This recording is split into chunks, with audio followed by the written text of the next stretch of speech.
Have you ever wondered why Ukrainians are called Khohol? Some use the name as a playful nickname without any negative connotation.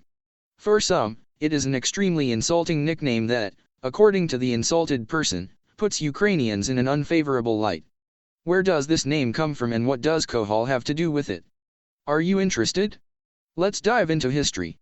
The first documentary evidence of the existence of the initially pejorative nickname we can find in the Triязыкный lexicon, a dictionary, created by the director of a Moscow printing house Fefer Poliker Poverlov. The book was published by him in December 1704. Dahl's Dictionary of the Living Great Russian Language interprets the lexeme, Khohol as Ukrainian, Little Russian. Ushakov's Explanatory Dictionary of the Russian Language points out the chauvinistic nature of this designation, put into it by the Great Russians. This is followed by an indication that the term Khohol may have a jocular, profane, colloquial meaning and is pre-revolutionary. The Dictionary of Modern Russian Literary Language, 1965 edition, points out that the name originally had an insulting meaning for Ukrainians, and over time it began to be perceived as humorous or panoramic. Ojhegov's dictionary equates Khohol and Ukrainian. The genesis of Kholyatstvo. Why are Ukrainians Khohols? There is no unambiguous answer to this question, since the history of this nickname dates back at least 5 centuries. We will consider here the most famous versions. The most common is the hypothesis that Khohli originally began to be called Cossacks of Zaporozhye, who proudly wore a lush strand of hair, the so-called chub, osladets, on their smoothly shaved heads. The transformation into the Khohlov. And now let's get back to the topic of our article and continue to examine the versions about where the belief that Ukrainians are Khohli comes from.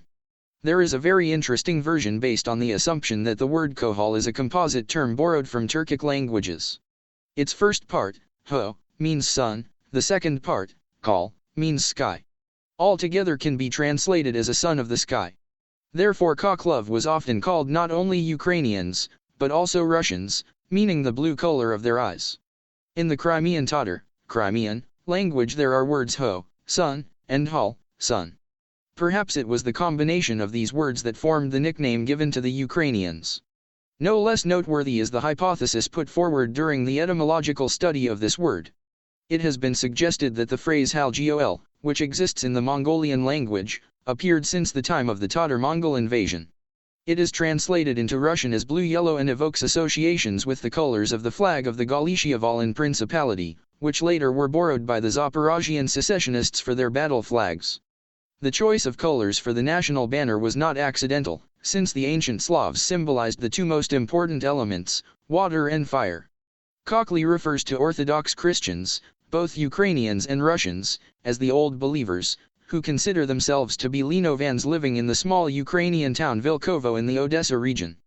The hypotheses of origin of the nickname Khohol, as it turned out, are not so few. The most probable seems to be the first one, associated with the peculiarities of appearance of Zaporozhye Sikoviks. The modern attitude to the nickname.